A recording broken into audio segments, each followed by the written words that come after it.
Hey guys, welcome back to another episode of the Butterfly Effect podcast. Today we've got more intel on Directive 8020. Now, as we know, last week we heard about the turning points feature, but through some other interviews and online research, there were other nuggets of information that got put out there about Directive 8020, which quite an interesting watch slash read, lad.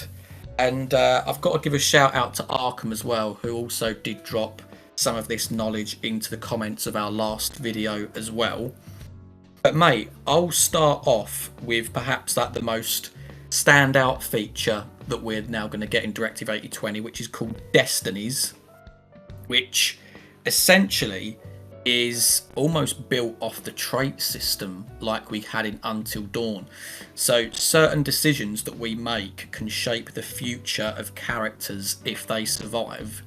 So whereby, I'm guessing what this is saying is like, if you have a character that finishes off, perhaps they make a really selfish decision in the playthrough, that then changes their trait, which then impacts the future that they have if they survive.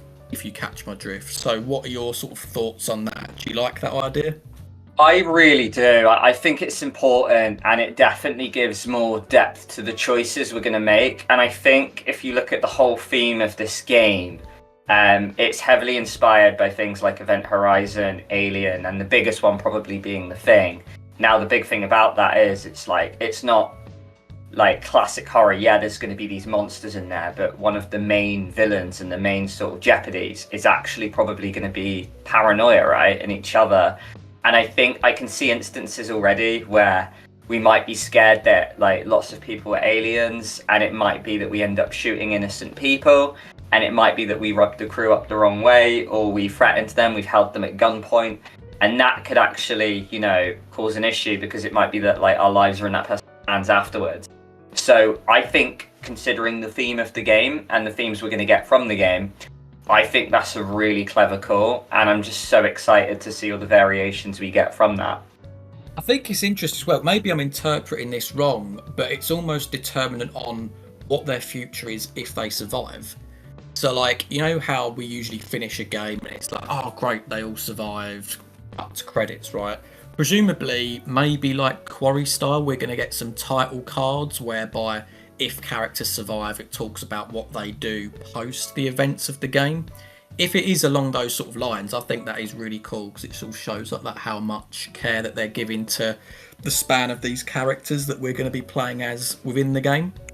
And while we're on this subject, mate, which I think is big news, it's something that we've talked about on the channel previously, is the fact that it has been confirmed from Will Doyle, the creative director at Supermassive, that we are going to be able to save NPCs in Directive 8020. Now, do we know if it's going to be all of them or whether a couple of them are going to be cannon fodder? I don't know.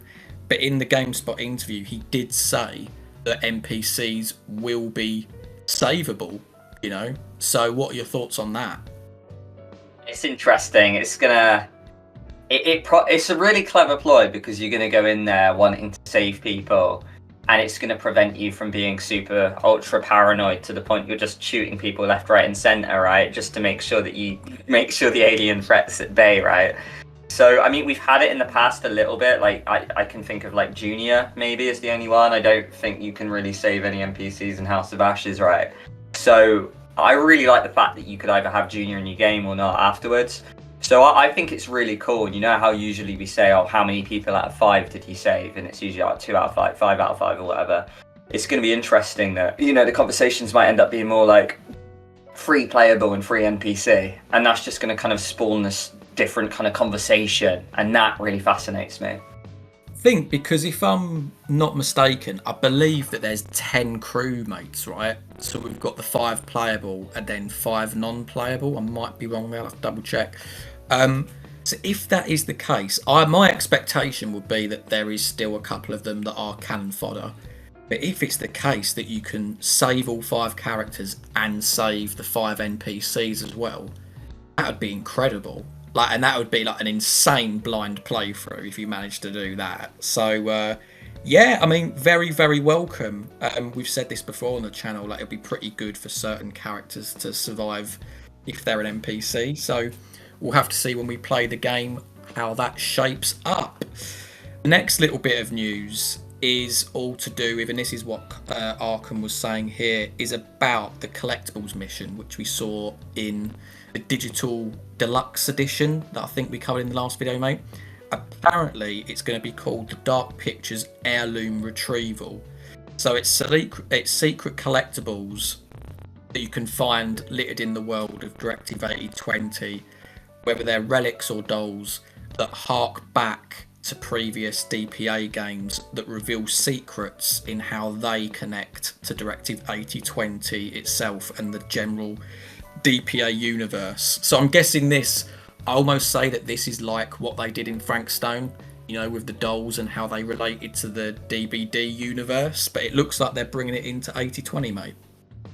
Yeah, it does seem really interesting. And am I right in saying that you said this is only for deluxe, so if you get standard, you won't get access to this? I would assume so. Yeah. Okay, yeah, interesting. I mean, yeah, that's definitely more sort of like enticement for me to get the deluxe edition, so I'll have to see on that one.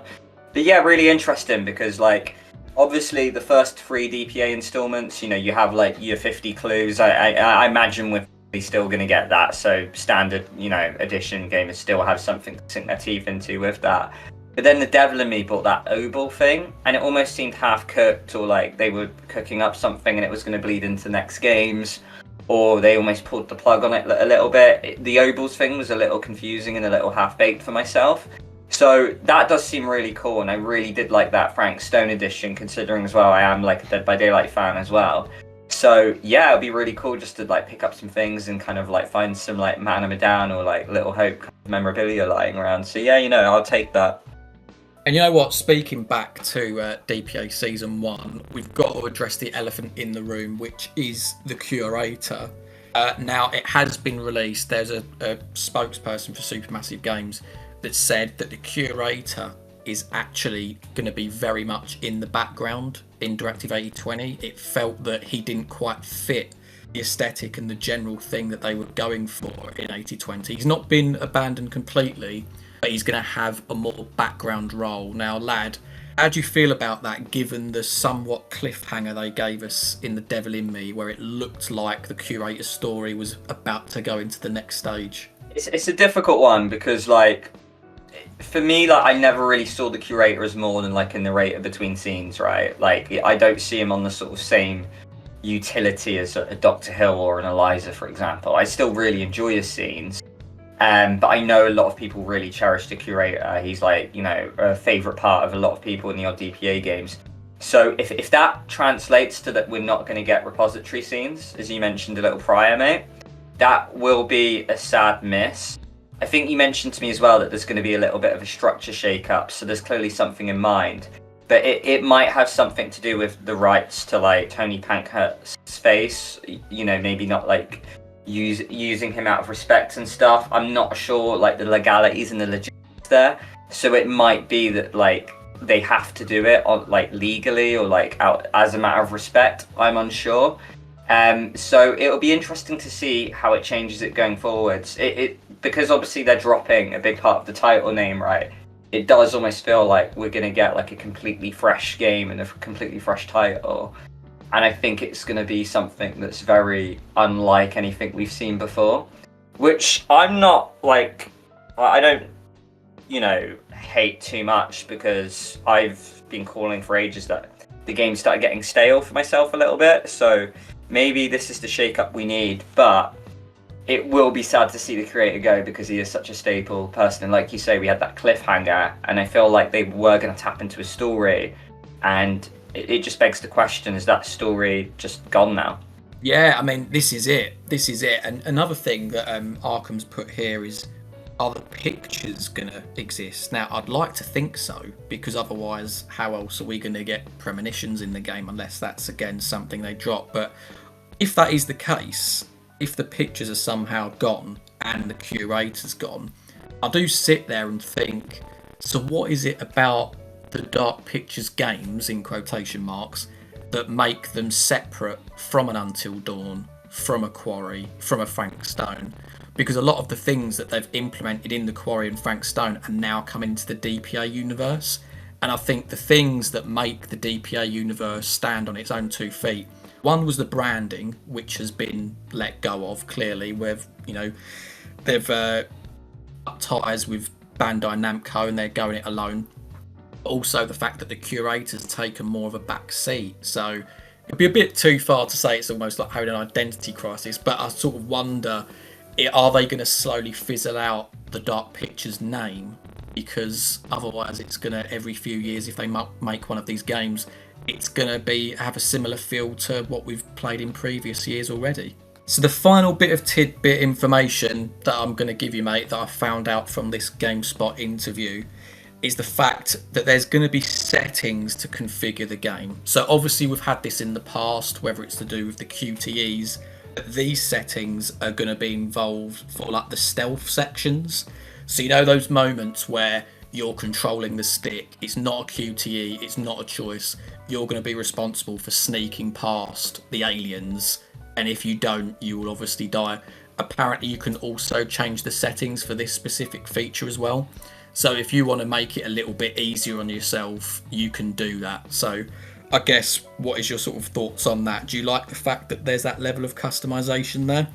I really do, because like the beauty of these games is that they're really inclusive, right? Like you don't have to have much skill. A lot of it is just like floating through. You get to make the choices to shape your narrative. So I think that's a really great feature for certain people who might not be gamers per se. So yeah, no, I'm all for that. And if you saw my Lost Records playthrough, you'll know that I've had a tough time with stealth lately.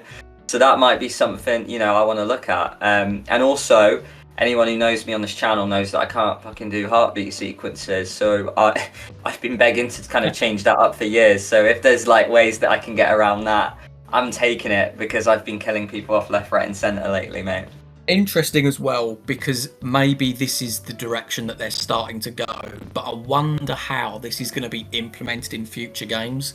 Because for this game, sure, it's going to work. You're hiding from shape-shifting aliens, but could the formula almost be a little bit forced if it were to be appearing in future games, that it's always something that you're running from to almost justify being able to sneak past it and have those stealth sections as a way to almost reduce the QTEs and reduce the choices and the heartbeats and the don't breathes and that sort of thing?